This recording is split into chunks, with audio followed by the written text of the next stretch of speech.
Thumbs up. We're good. All righty, and we are starting this meeting. We're calling this meeting to order at 6 p.m. February 14th. Happy Valentine's Day, everyone. Sorry if we are ruining any plans. Like I said, we'll try to make it quick.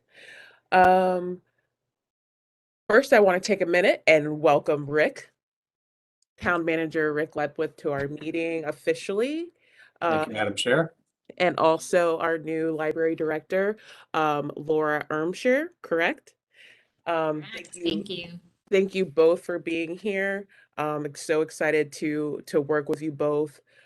We have so many great things going on in this committee, and we'll need you, Laura. You're catching up as this as everything's going, but just really excited to have you both here in your official capacity. So thank you. So I will get started, and I would like to ask to approve the meeting minutes for the January 20th, 2022 meeting. Does anyone have any objections to those meeting minutes? Second. Cool. All right, so we are approving those meeting minutes. We went over a lot of stuff in that January 22nd meeting.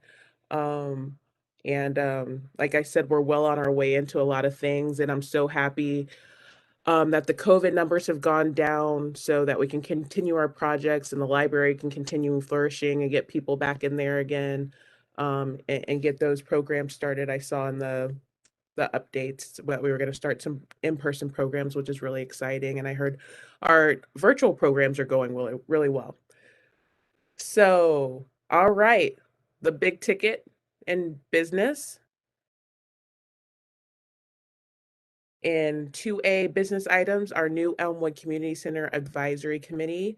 I will let Rick and Helen speak on that, if you'd like to go ahead. Thank you, Madam Chair. Councilors, Rick Ledwith, Acting Town Manager. First on our agenda tonight, as the Madam Chair alluded to, we shared a copy of the letter that we have sent out to 14 stakeholder groups, requesting them to nominate one member and one alternate member to serve on the new Elmwood Community Center Advisory Committee. This letter was sent out last Wednesday, the 9th, and has been well received by members of each of these boards and commissions, and with many already nominating members. You may recall Ms. Rubino Turco had shared a draft of this letter in prior committee meetings. In addition to the boards and commissions serving on the committee, we will also seek out 2 residents at large to serve on this committee. We will move forward with that process towards the end of the month. Once we have an idea of what the makeup and diversity of our boards and commission selected members are, just to ensure that we have a nice cross representation of our community. In addition, we wanted to provide you with a brief update on the functional program development and facility feasibility study, quite a mouthful. You may recall that we had issued an RFP prior to the holidays to find an architect or a design firm to work with our committee on assessing the existing Mayflower facility and evaluate renovation versus new construction options. We had 12 firms submit proposals, and we will be interviewing 5 of these firms later this week. From there, it is our hope to narrow our scope down to 1 firm, and we can begin contract deliberations from there.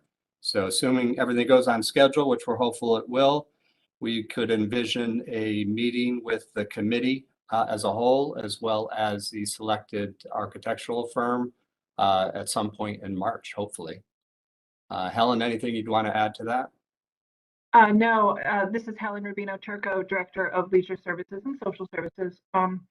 Just want to acknowledge the fine work that Carol Waxman, our interim library director, participated in helping draft the letter with me, and also Bob Palmer for organizing the interviews that will take place later this week. But I think we're really looking forward to getting our hands dirty and really starting to engage with the public, and really finding out what rises to the top in terms of the priorities. Thank you. Great. We'll turn it back to you, Madam Chair. Thank you so much. Does anyone have any questions for them? Madam Mayor, do you have anything you want to ask them or say? All good. Thank you. Well, thank you for doing that. As we said, we wanted to make sure we saw the potential participants in this group before we chose the resident at large positions, just in case some were on the list. So that's really exciting that we could be meeting in in March over Yeah. this. Yep. So I appreciate all the work that you guys have done. It's a really big deal to get this project started. People are so excited to see what's going to happen and what we're doing over there at our Mayflower property. So thank you for that. And the letter was great. And a huge thank you to Carol and Bob for being participants in this and being an integral part of this. All right. Item number 3, any new communications that anyone has? Nothing on our end, Madam Chair. Thank you. So we're doing pretty good. We're on to number 4. Someone has a date tonight for sure. Staff reports. We will start with Miss Ermshire. Welcome.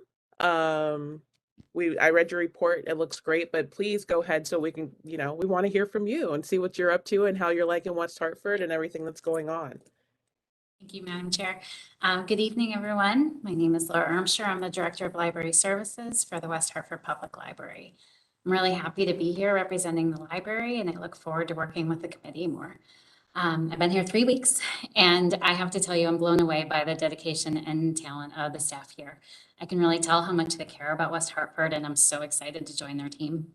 I also wanted to echo the thank you to Carol Waxman. As you all know, Carol served as interim director since September 2020, and she stepped up and ran the library during the pandemic.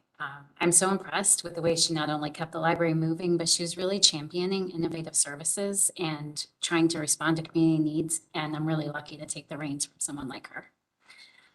Turning to my report, I'm happy to share that we're seeing increase in library usage.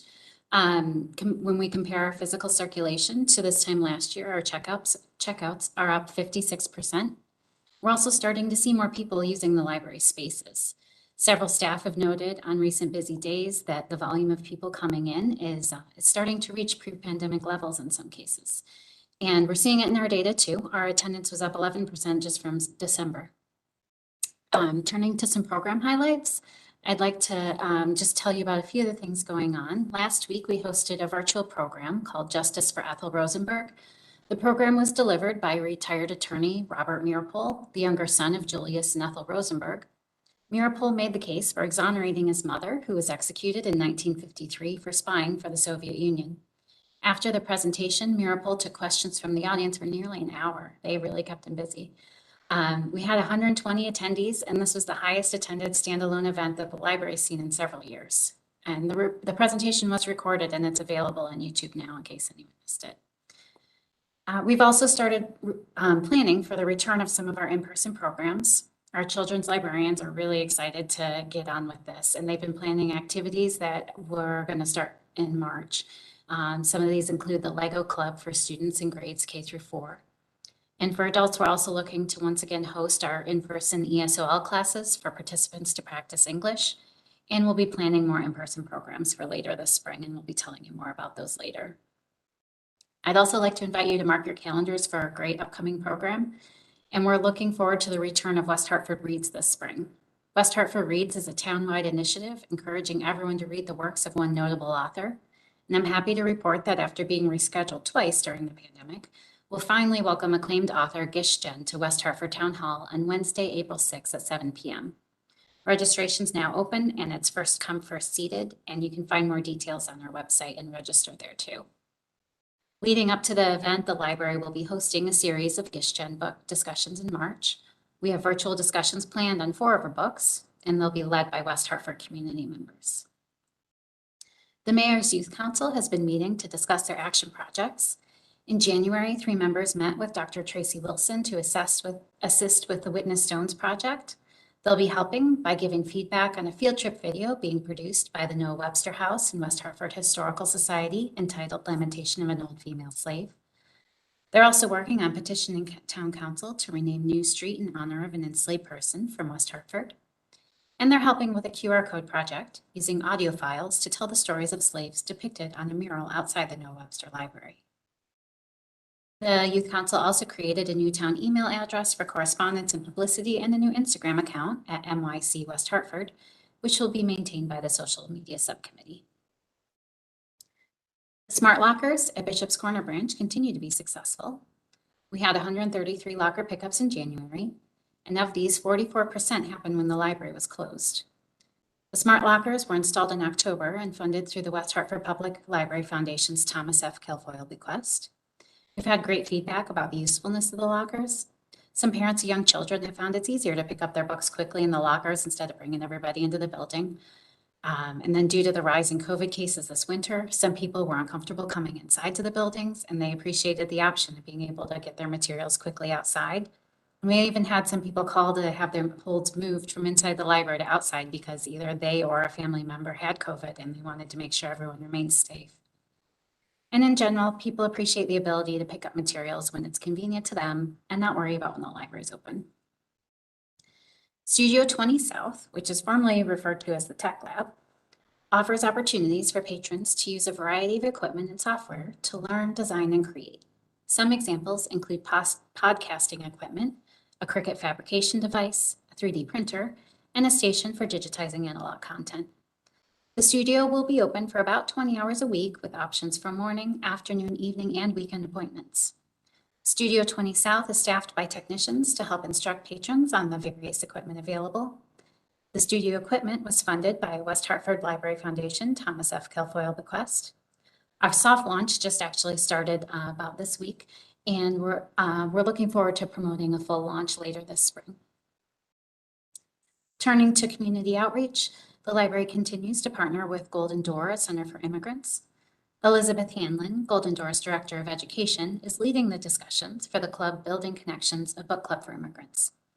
The second session of this book club started in January by discussing Humans of New York by Brandon Stanton. This program is funded by Greater Hartford Community Fund.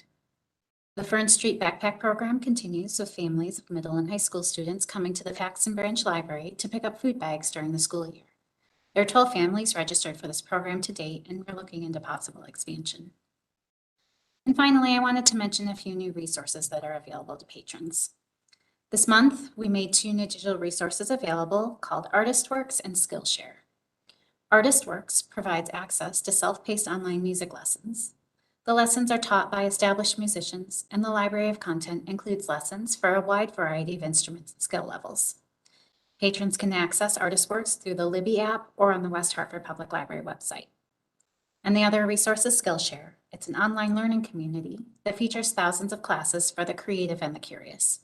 Topics include web development, computer programming, art, business, cooking, crafts, design, illustration, leadership, photography, video, and so much more. To access Skillshare, patrons must fill out a form or call the library. Once their registration is complete, they'll have access to Skillshare for 4 weeks. This concludes my report. I'm happy to answer any questions you may have or do my best to figure out the answer and get right back to you if it's something that I haven't had a chance to get up to speed on yet. No, thank you, Laura, for your thorough run through of the report. It looks like a lot of exciting things are going on at the library, and like I said in the beginning, welcome. You do have a great group of people that you are working with. They're all smart, they're motivated, so we really welcome you. And thank you for letting us know what's going on. We hope that, by summertime, we're in full swing of things, and we'll see these numbers also pick up because everyone really enjoys all 3 of our branches of our library and all the programs that we offer. Thank you. Anyone have any questions? All right. Nope, I do. Oh, go ahead. This is okay. Hi, Laura. Thank you so much. I'm very excited to have you here and hear your first report.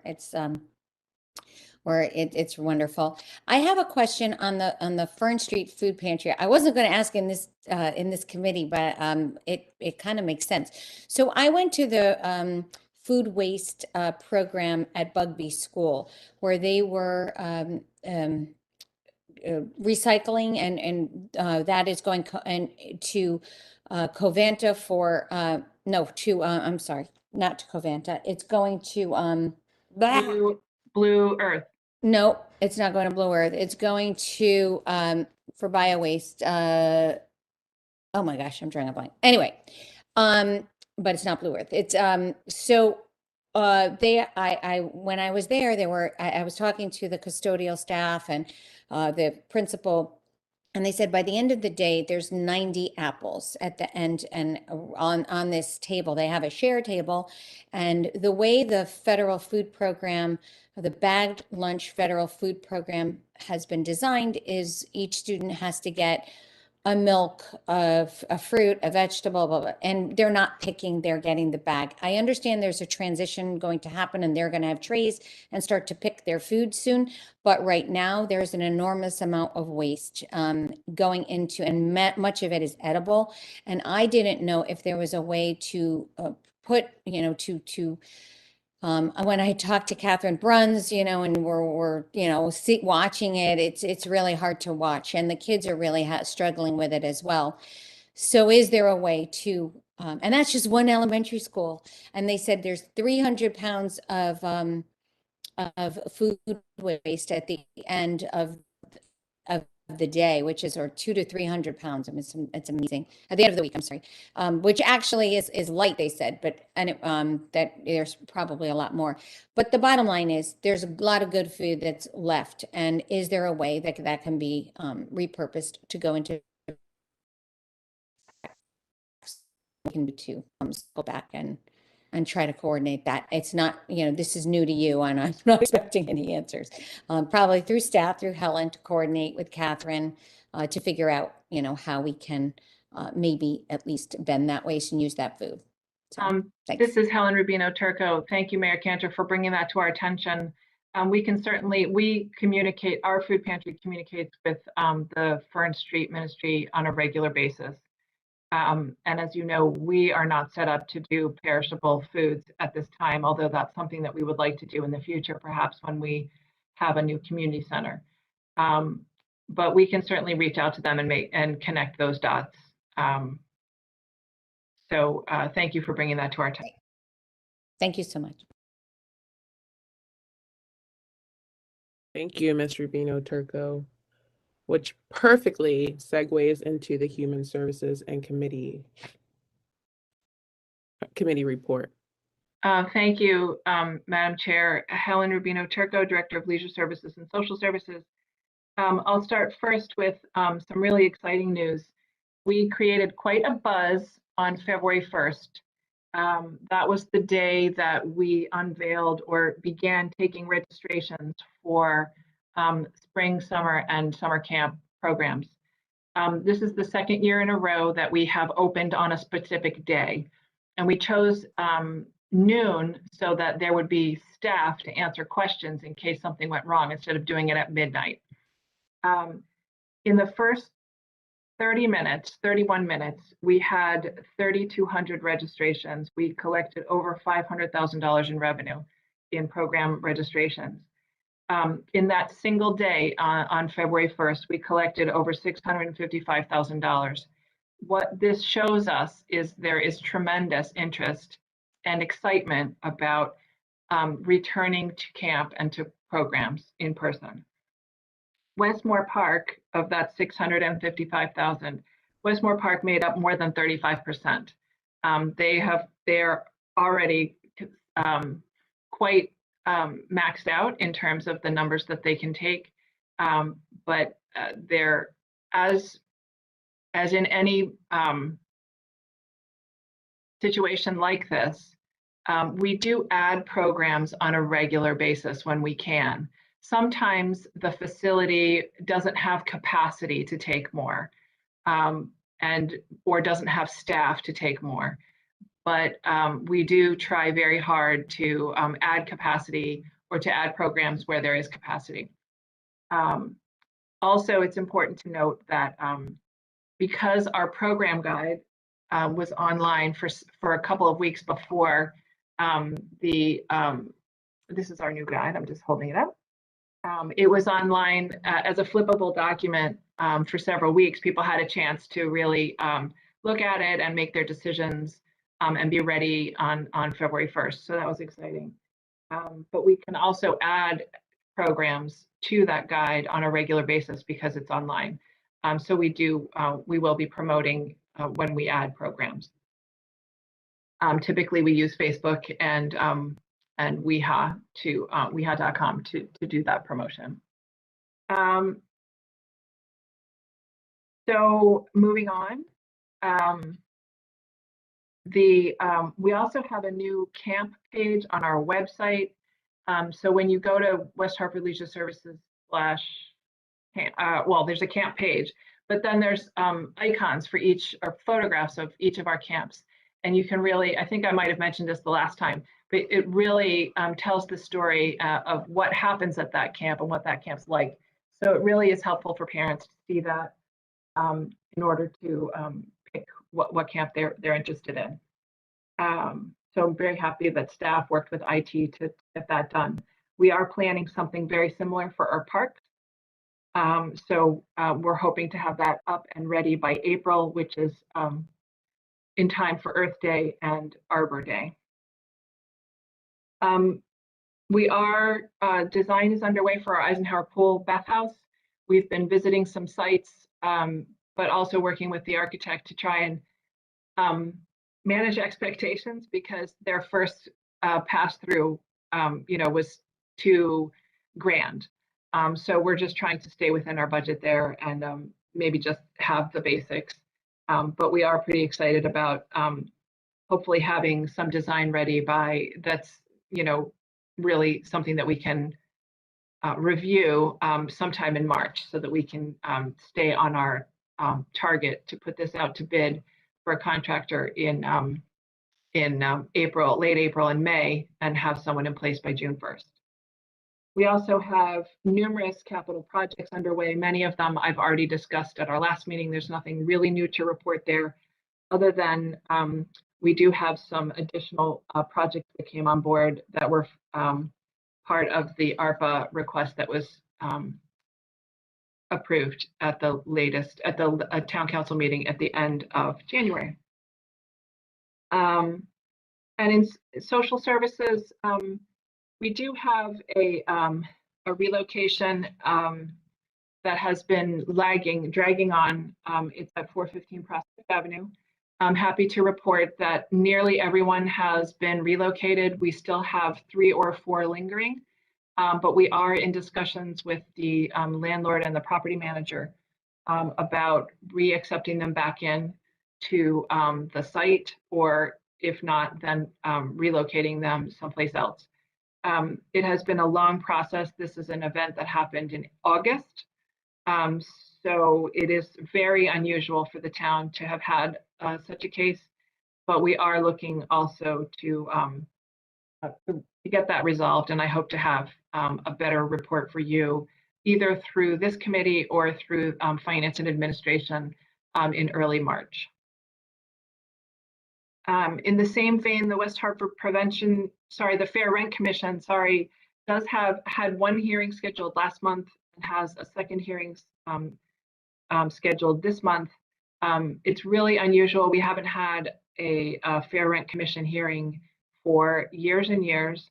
We did reconvene this group, as I mentioned at our last meeting, in the last couple of years, and they've all received training. And but we are very pleased to have this mechanism in place to protect renters as well as landlords to get a fair resolution to a conflict. The West Hartford Prevention Council, and I don't know whether this goes through my report or through a communication, but the West Hartford Prevention Council did submit their annual report for last year, and I did include it in your package.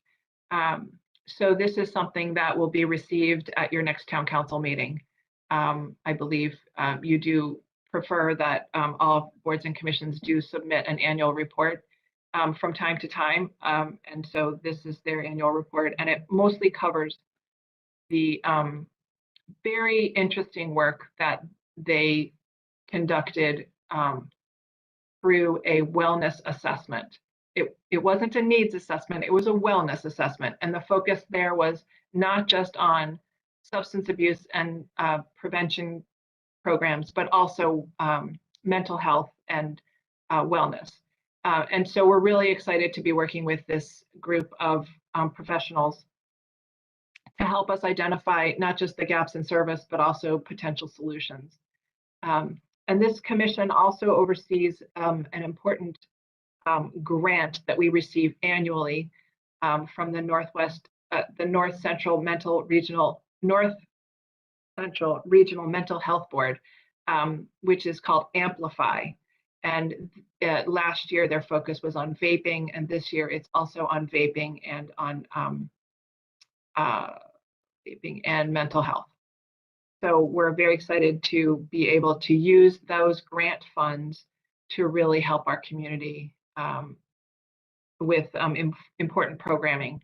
So more to come on that in the coming year. Finally, I wanted to let you know, if on the social services side, the community development block grant funding. Currently, as you know, we receive these funds every year. It's somewhere between $900,000 and $1 million, $900,000 and $1 million. And they're really focused on programs for low and moderate income residents, as well as some of the services that we provide for adult residents with disabilities. It also supports the food pantry and the programs that Suzanne Oslander runs, for example, the Hillcrest Area Neighborhood Outreach Center. And so we are holding 2 public hearings to answer questions that the public may have if they're interested in applying for these funds for next year, starting July 1. And so those are scheduled for, I think, this Friday and next week as well. And really, it's just a promotional opportunity for us to tell the community that these funds do exist, and that if they have a nonprofit and they have an eligible program, that they can consider applying for it. And then finally, we are still working on the final grant application process for nonprofit organizations and for small businesses. And hopefully we'll have additional information for you on that in the coming weeks. Celebrate West Hartford will be held June 11th and 12th. I just want to make sure it gets on everyone's calendar, especially nonprofits and business supporters. It's a wonderful opportunity to reach out to the community at large. Laura, we usually have between 35,000 people come to this event over the course of the 2-day weekend. And it's really a terrific way of being able to share what you do with the community at large. So a lot of nonprofits use that as a way of explaining and reaching out, doing some community outreach. And that concludes my report. Thank you. Thank you, Ms. Rubino Turco. One quick question on the Community Development Block Grant. How were people notified that they could participate in these 2 evening meetings?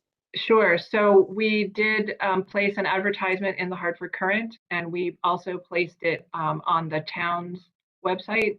From time to time, we also do other outreach, and that may be happening that I just don't know about, but we did post it in the usual places where we have that vehicle.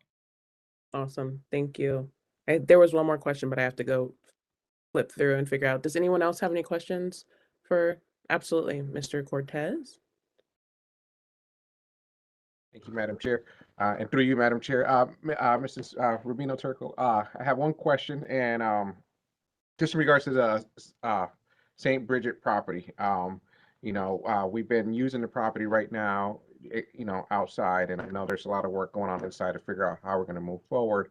And I'm trying to kind of get the timeline when we possibly might be doing some work, but in the interim, is there any way that we can start looking at, certain areas of the building, like the gym, that we can possibly make use of? Because, one of the reasons we took over this property is the lack of space that we have at Elmwood Community Center, or, how we've outgrown it. And I'm wondering that in the interim, is that something that we can start looking at, and instead of, just to make better use of the building? Thank you. Sure. This is Helen Rubino Turco, again, Director of Leisure Services and Social Services. A decision was made a couple of months ago that, we looked at the property on Mayflower, and to decide, should we mothball it? Should we try and use it in the interim? What were the costs and what were the pros and cons of each of the various scenarios? Should we just tear it down? That kind of stuff. And the decision was to mothball the facility. It was not left in a format that was easily usable. So it's limited heat. There are some concerns about the asbestos and the lead paint, and that kind of thing. The restrooms are not working. There's no emergency like defibrillators or any kind of services on site. And if we were to bring it up to that level, we also would need to hire facility supervisors. We'd need to have to hire custodians. We'd have to do some work to bring it up to kind of a level that was a safety level, right, that we could support. And so the decision was made to not to use it. It's being used for storage, and obviously we're using the grounds for some distributions.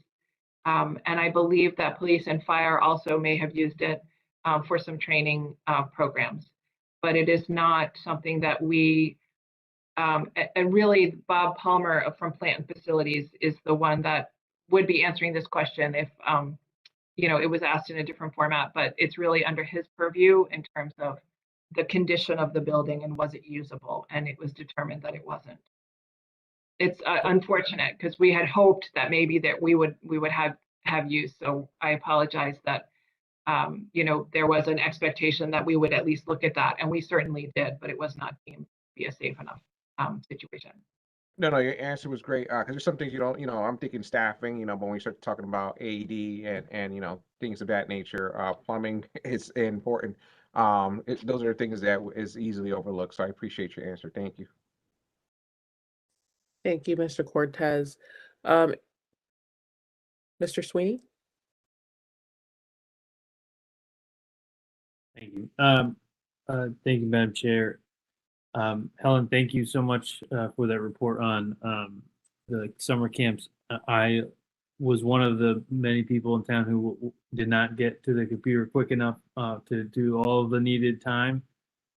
So we are excited and waiting to hear about the potential expansion of other camps. As I've talked about many times on here, my kids have really enjoyed the programming that the town puts on, and we're looking forward to that. So one, congratulations on that. I know my wife told me that, and I had mixed emotions about it because obviously I personally was not in a great spot, but it was good to hear that the programs are being used and the town is doing really well in that level. So congratulations to you and your team.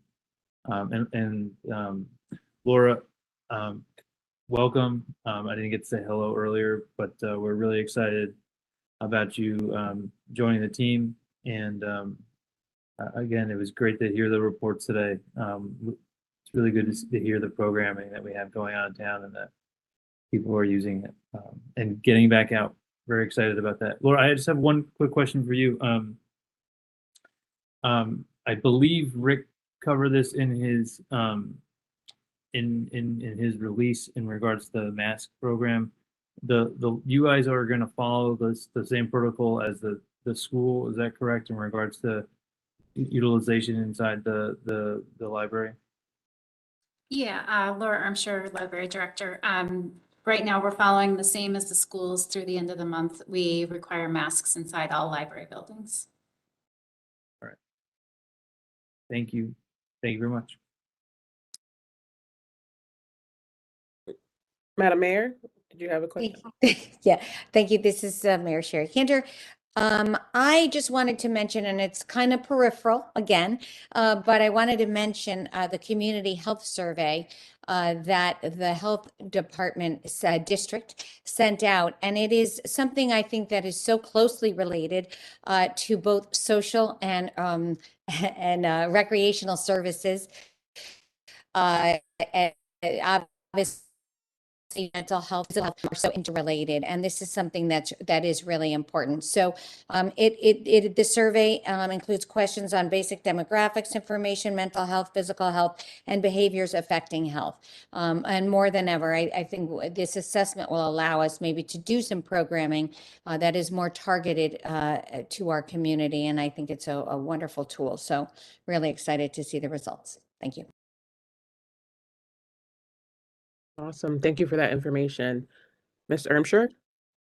And I Ms. just- Rubino, I didn't like. I just wanted to add, we have paper copies of the survey at all library locations if anyone needs them. Awesome. Ms. Rubino Turco, my apologies for skipping you. No worries. Helen Rubino Turco, Director of Leisure Services and Social Services. The leisure facilities are also following the library and the public schools. I just wanted to make sure that people understood that. I know it's hard for a few more weeks, but these facilities often have people of different age groups overlapping. For example, at the community center, where there's also a senior center, the senior center and the library share space at the Bishop's Corner branch, and our other indoor facilities like Cornerstone and the rink have public school students coming in. And so we really felt that it was important to stay the course and follow the Board of Ed's rules there.